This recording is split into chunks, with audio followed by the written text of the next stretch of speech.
There's a version of this that most people have gotten completely wrong. The person at the edge of the room, watching before they enter, they've been called shy, hesitant, uncomfortable, even arrogant. What they almost never get called is accurate, and that's the part worth paying attention to.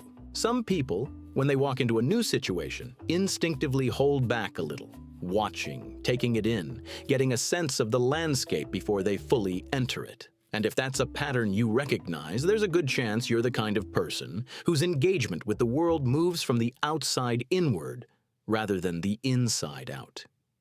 Psychology has a compelling explanation for why some people are built this way. Because people who prefer to observe before they participate aren't hesitant or passive or waiting to be given permission.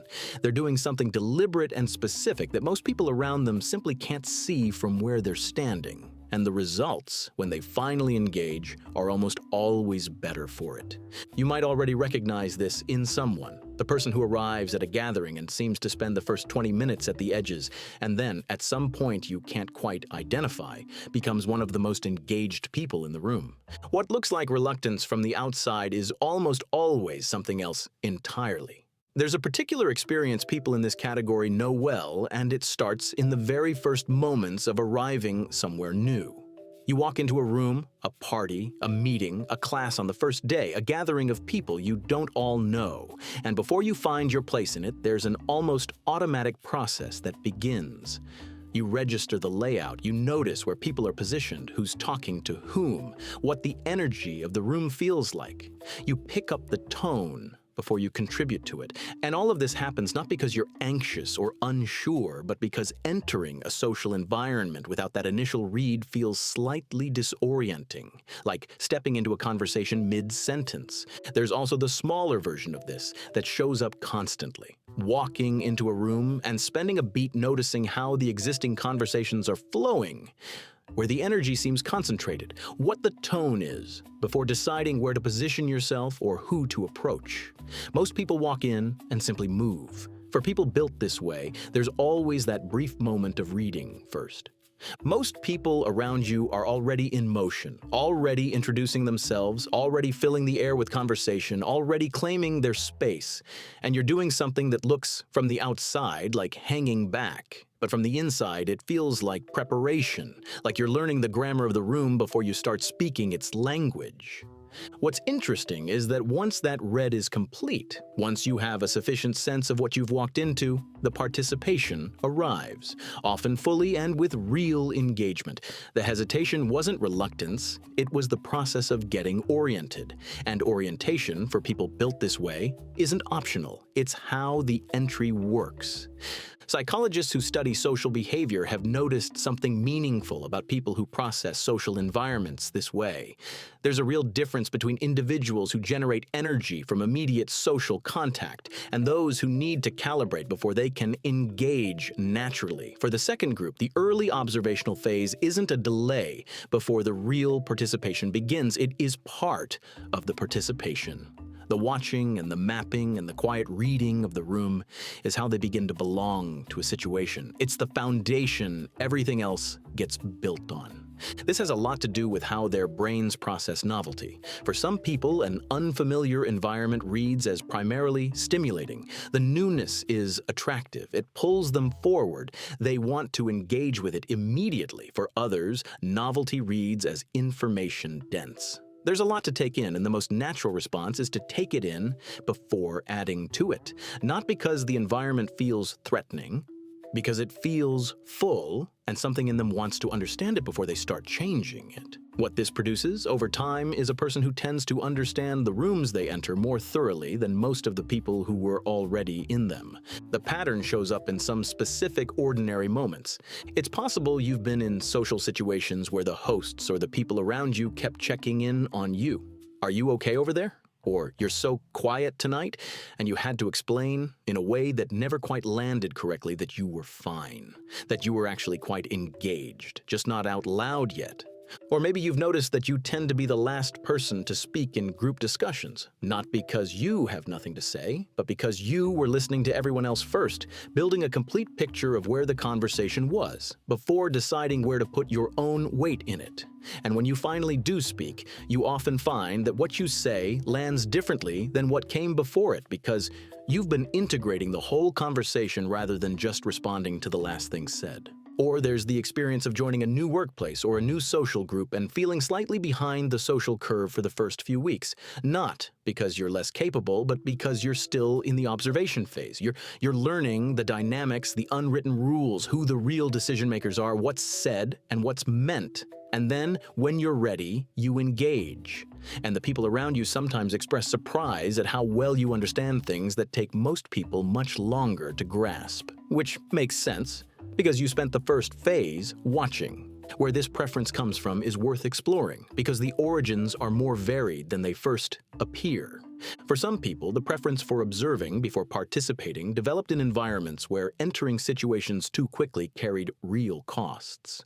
Maybe reading the room accurately mattered, where the social or emotional climate was unpredictable enough that understanding it before engaging was the safer and smarter choice.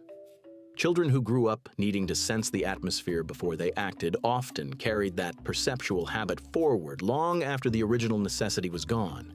The wariness dissolved, but the method stayed. And what was once a protective strategy became a genuinely useful cognitive approach. For others, this pattern didn't develop from any particular need. It was simply always the natural rhythm. Some people are born with a nervous system that prefers to observe before it acts, in the same way that some people instinctively reach for context before they form an opinion, or instinctively understand a system by watching it operate before they try to use it. The preference is temperamental rather than historical. It's how they arrived, not something they learned. And for some people, it's connected to a deep valuing of understanding things accurately. There's a quality in certain minds that finds premature action genuinely uncomfortable. Not because of fear, but because of a kind of intellectual honesty that resists engaging with things you don't yet understand well enough to engage with thoughtfully. Jumping into the middle of something before you have sufficient context feels like a kind of carelessness. And these people are, constitutionally, not careless. There's a deeper quality in this pattern that's worth naming carefully because it's one of the things that makes people built this way genuinely valuable in the environments they inhabit. People who observe before they participate tend to notice things that never get noticed by the people who entered the situation immediately. They see the dynamics that the active participants are too busy performing to register. They catch the tension that was present before they arrived, still faintly visible in how two people position themselves relative to each other. They notice who isn't talking and what that silence might mean. They track the gap between what's being said and what seems to be true.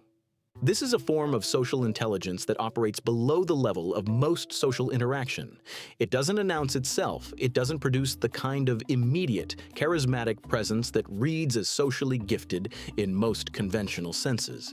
But it produces something arguably more valuable, an accurate understanding of what's actually happening. And people who carry this capability are often the ones whose judgment, when they finally offer it, is trusted implicitly by the people around them, because experience has shown that they tend to be right. It's worth being honest about the cost of this way of being, because there is one.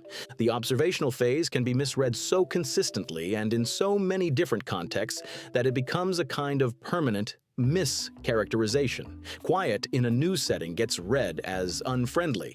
Taking time to engage gets read as disinterest. Holding back an opinion until it's fully formed gets read as having no opinion. And over time, people who prefer observing before participating can find that they've accumulated a reputation that doesn't match their interior experience at all. They're seen as reserved or distant or hard to reach by people who would discover if they waited long enough that there is nothing reserved or distant about them. The frustration of that misread is quiet, but real, and it's made worse by the fact that explaining it rarely helps.